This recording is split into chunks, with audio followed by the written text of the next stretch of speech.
Part 1. The Silent Earthquake Within. Have you ever seen a child smile while their heart is breaking? That's the paradox we're about to unravel. The psychology of a child with divorced parents isn't merely about sadness or confusion. It's a silent earthquake, invisible to the eye but violent beneath the surface. We begin here with a question. What happens to a soul that learns too early that love can fracture?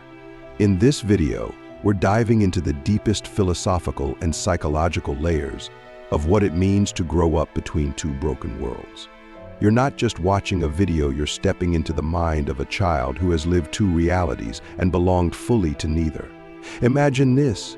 You're 10 years old, and the two people who created your universe are suddenly on opposite sides of it.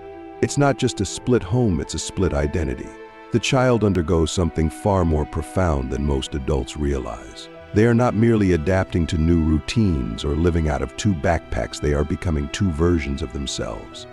One version for mom's house, another for dad's, and in between, a void. Man is not worried by real problems so much as by his imagined anxieties about real problems, said Epictetus. For the child of divorce, the problem is real, yet the imagined anxieties can grow even larger because no one is guiding them through the storm. We often forget that children do not have the language to process trauma. They absorb it through behavior, not through words. And so a child may become withdrawn, overly responsible, or wildly rebellious, but these are not flaws. These are adaptations, defense mechanisms. Their way of saying, I am surviving in a world where the two people I love most no longer love each other. Ask yourself this.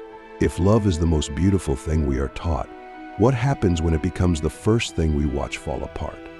That's not just emotional pain, it's a foundational rupture of trust in the very concept of connection. There's a hidden wisdom in this suffering, though. As Soren Kierkegaard once said, life can only be understood backwards, but it must be lived forwards. Many children of divorce become philosophers without knowing it. They begin to question everything early: what love is, what permanence means, what trust really is. And in this questioning, a strange kind of awakening begins. You see, the pain becomes a portal, a doorway between worlds. One world where things are supposed to make sense, and another where nothing does. The child stands at the threshold, but the danger is this. If no one helps them walk through that doorway consciously, they build walls instead. Emotional walls, identity walls. They compartmentalize their feelings, pretending to be okay in both houses, never fully belonging in either. It's not that they're lying, it's that they're surviving. And survival for a child often means pleasing both parents, muting their own needs, and becoming invisible. This is where the psychological cost begins to rise.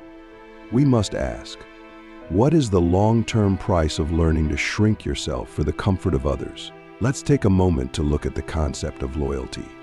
For many children of divorce, love becomes entangled with guilt. If they enjoy time with one parent, they feel like they're betraying the other. If they express anger, they fear they'll be seen as ungrateful. This emotional tug-of-war corrodes their ability to express authentic feelings. They stop trusting their own emotions. They become experts at reading the room, adapting, shape-shifting. But the tragedy is, in becoming what everyone else needs, they often lose sight of who they are. Click subscribe to this channel to get more profound insights. Here's the philosophical dilemma. If a child grows up believing that love is conditional, what kind of adult do they become? Do they enter future relationships with a subconscious fear that everything will fall apart? Do they wait for abandonment even when love is healthy?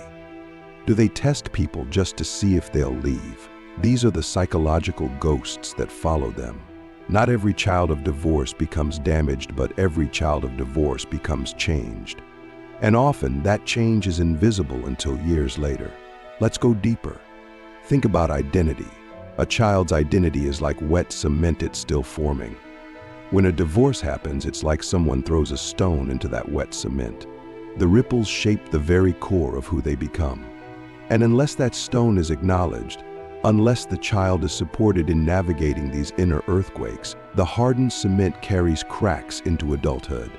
This is why some adults feel an inexplicable emptiness, anxiety in relationships, or an inability to trust. It's not random. It began when they were children, watching love disintegrate without a guidebook. Now here's the paradox. Many children of divorce become incredibly strong. They become empathetic, wise beyond their years, emotionally intelligent. Why? Because they've lived through emotional contradictions that most people never face. They've learned to hold space for multiple realities. They've seen that good people can hurt each other, that love isn't always enough. And in that heartbreak, they develop a depth that is rare. But here's the danger: strength without healing becomes armor. And that armor, if never taken off, becomes a cage. Have you ever wondered why some people push love away even when they crave it? Or why they sabotage connection just when it starts to feel safe? These are often the children of divorce, now grown, replaying an old script. The child who once had no control over love's departure now tries to control love's arrival. They don't want to be abandoned again, so they leave first. Or they people-please to the point of self-erasure. All of this is not weakness, it's unhealed loyalty to a childhood self who never got closure. Let's pause and ask a question that might change how you see this forever. What if the child you are still lives within the adult you've become and is waiting to be heard? You see, we're not just talking about psychology here. We're talking about soul memory, emotional imprints, the invisible ink written across our lives by early experiences. A child of divorce doesn't just remember what happened, they feel it over and over until it is healed.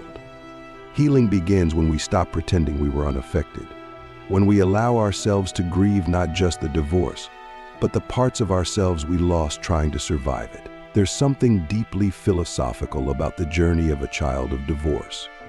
It's a forced existential awakening. They are thrust into the impermanence of life early. They learn that nothing is guaranteed, not even love. And yet, in this realization, there is a strange kind of freedom. When we are no longer clinging to illusions, we begin to seek truth. And that truth, as Nietzsche said, is not something outside to be discovered. It is something inside to be realized. The child of divorce, if they do the inner work, can become one of the most awakened beings on the path of love. But that path is not easy. It requires facing the moments we buried, the nights we cried silently, the questions we never dared ask. Did they stop loving me too? Was it my fault? If I had been better, would they have stayed? These questions are the ghosts that must be faced, not with judgment, but with compassion. Because the truth is, children personalize everything. And unless we reparent that inner child, those beliefs stay lodged in our subconscious, shaping every choice we make. So here's a practical step. Write a letter, not to your parents, but to the child you once were. Tell them what they needed to hear. Tell them it wasn't their fault, that they were never too much or not enough, that love breaking apart wasn't a reflection of their worth. This act alone can begin to heal decades of silent pain. Because healing doesn't always require therapy, it requires truth. And truth begins with acknowledging the wound. Part 2. Shattered mirrors, hidden selves. Have you ever stood between two mirrors, watching your reflection multiply into infinity? That is what it feels like to be a child of divorce. Each parent reflects back a different version of you, and somewhere in the chaos of those reflections, the true self begins to blur. The child learns early to fragment, to divide their personality into digestible pieces for each home. And what begins as a coping mechanism soon becomes a personality. One of the most profound psychological consequences of divorce is the formation of a false self, a self designed not to thrive, but to survive. Now let's explore this deeper. The child becomes a master of emotional calibration. At mom's house, they might be the quiet one. At dad's, the entertainer. But who are they when no one is watching? That question haunts them well into adulthood. The philosopher Jean-Paul Sartre once said, "Man is nothing else but what he makes of himself." But what happens when the self he is making is based on the fear of causing more conflict, more pain, more abandonment? The child learns to be what others need at the cost of forgetting what they need themselves. This is where the philosophical and psychological journey intensifies. Because the child is not only adapting to two environments, they're also navigating two stories. Each parent, consciously or not, offers a version of the truth. Your mother left us. Your father destroyed everything. And so the child inherits not just a broken home, but a fractured narrative.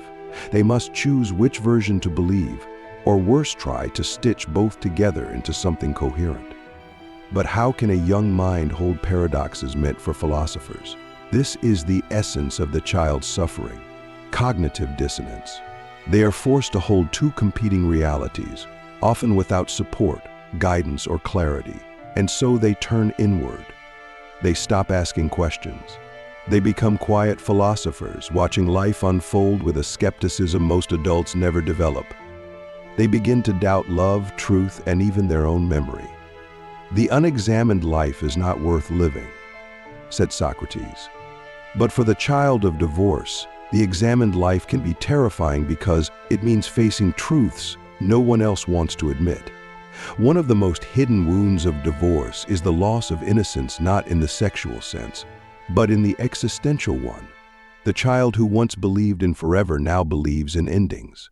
The child who once felt safe now scans for danger. And this shift is not just emotional, it is neurological. Studies show that children of high-conflict divorces often live in a state of heightened vigilance. Their nervous system becomes wired for survival. They don't rest, they brace. And over time, this becomes their normal. But here's where the wisdom begins to surface. What if the very thing that wounded them also gifted them with a deeper perception of reality? Many children of divorce become emotional alchemists. They learn to transmute pain into insight. Their sensitivity becomes intuition. Their anxiety becomes awareness.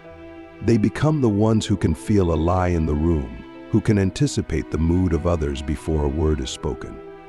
Not because they are supernatural, but because they had to develop these skills just to stay emotionally safe. Still, this adaptation comes at a cost. Often they become caretakers, emotional support systems for their parents. In roles reversed, they comfort the parent who is crying, mediate arguments, or become the peacemaker between two adults who should be protecting them. This is what psychologists call parentification, and it is a silent tragedy. The child loses their childhood while trying to hold up the emotional world of their parents. And later in life, they may struggle to receive care, to believe they are allowed to be the one needing instead of always being the one giving. Have you ever wondered why you feel guilty asking for help, or why you overfunction in relationships? These patterns often trace back to this early reversal of roles. The child becomes the fixer, the listener, the emotional anchor. They grow up fast and people praise them for being mature for their age.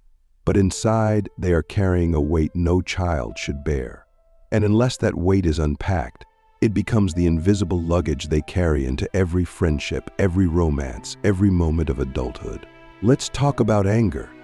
For many children of divorce, anger is the forbidden emotion. Expressing it might trigger guilt or punishment, so they bury it. But buried anger doesn't disappear, it transforms.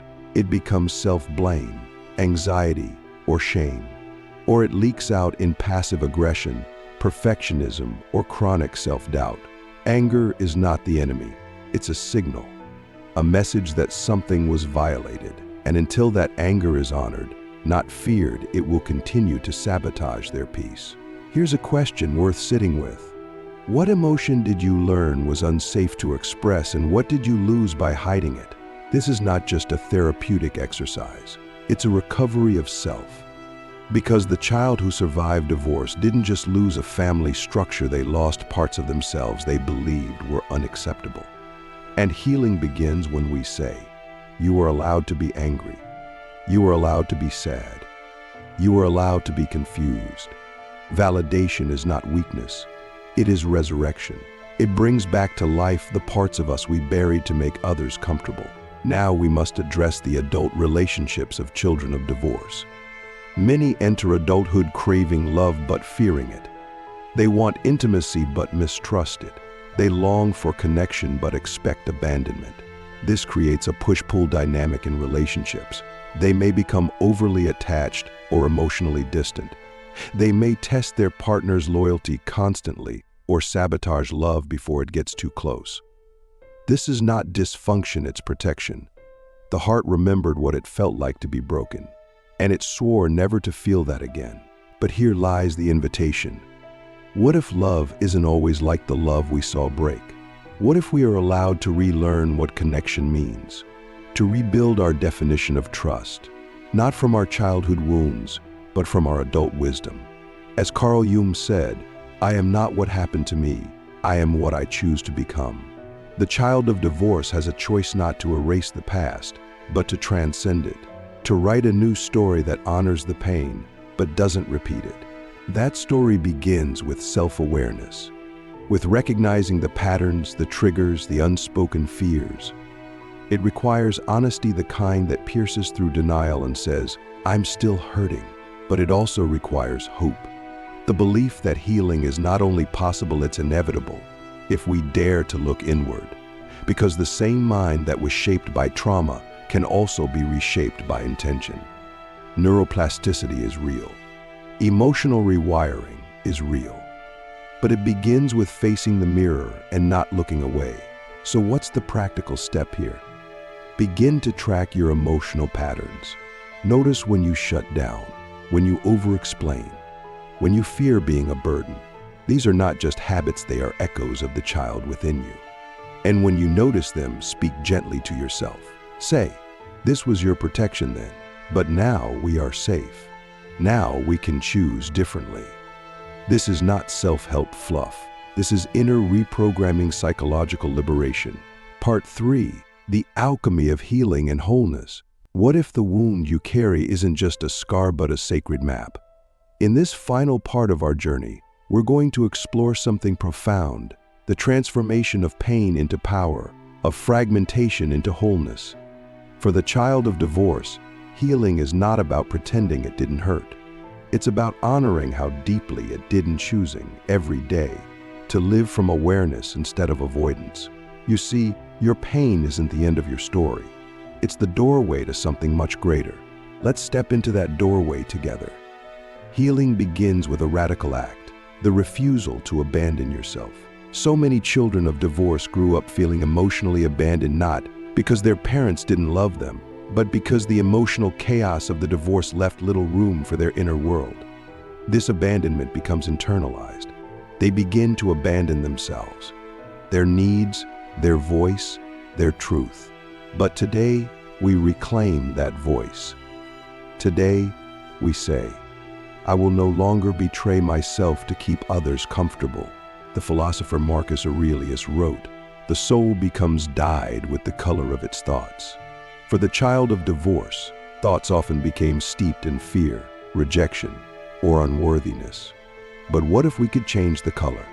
What if we could consciously begin to reframe our core beliefs, not through denial, but through deep inquiry? Ask yourself, what did I come to believe about love because of what I saw? What did I come to believe about myself? And are these beliefs serving me now, or are they keeping me in the past? This is where the alchemy begins. Alchemy, in the spiritual sense, is the transformation of the self. It is the process of turning emotional lead into psychological gold. And it begins with awareness. When you catch yourself avoiding intimacy, ask, where did I learn that closeness equals danger? When you notice yourself over-functioning in relationships, ask, who taught me that love must be earned through sacrifice? These are not just reflections, they're acts of liberation. Every time you question the old script, you reclaim authorship over your life. True healing is not linear. It's spiral-shaped. You will revisit the same wounds again and again, but each time, from a higher level of awareness. You'll cry for the child you once were. You'll rage for the silence you endured. You'll grieve the stability you never had. And in doing so, you'll create space for something new. Integration. Integration is when the child you were and the adult you are begin to walk side by side, no longer in conflict, no longer fractured, but united. Here's a practical way to begin this integration. Inner child dialogues. Sit quietly. Close your eyes. Imagine the younger version of yourself walking into the room. What do they look like? What are they feeling? Ask them what they need. Listen. This is not imagination, it is intimacy. It is the act of becoming the parent you never had. When you begin to nurture your inner child, you stop seeking external validation. You become your own home, your own safety. Let's talk about forgiveness not in the cliché way, but in the sacred, soul-level way. Forgiveness is not about excusing what happened. It's about releasing the grip it has on your nervous system. It's about saying, I will not let this define how I give and receive love. Forgiving your parents doesn't mean denying the pain they caused. It means acknowledging their limits, seeing their humanity, understanding they too were shaped by wounds they never healed. As the philosopher Seneca said, to understand all is to forgive all. But understanding begins within. You may never get the apology you deserve. You may never hear the words I'm sorry from the people who hurt you, but you can give yourself what they couldn't. You can speak those words into your own heart. I'm sorry you had to go through that. You didn't deserve it. You are worthy of love, even when love was broken. These words are medicine, and when spoken with sincerity, they begin to rewire the brain, soften the body, and open the heart. Now let's ask the deepest question yet. What would your life look like if you no longer carried the belief that love must be painful to be real? This belief is the poison that seeps into our adult connections. It causes us to chase emotional highs and lows, to mistake chaos for chemistry, to feel bored when something is stable. But love is not meant to be a battlefield. Love is a sanctuary, and when we heal the belief that love equals hurt, we make space for a new kind of relationship, one based on presence, safety, and mutual care. And what about identity? So many adult children of divorce carry a fragmented self-concept. They never learned who they were outside of pleasing others. But now you have the chance to discover yourself not as a reaction to your upbringing, but as a conscious creation. Who are you when you're not performing for love? Who are you when you stop apologizing for existing? This is your rebirth, not in the dramatic sense, but in the quiet, steady reclaiming of your authenticity. This is where the spiritual aspect of healing emerges. Because healing isn't just psychological, it's sacred. It reconnects us to something larger than ourselves, to a sense of belonging, not just to a family, but to life itself. You realize you are not broken, you are becoming.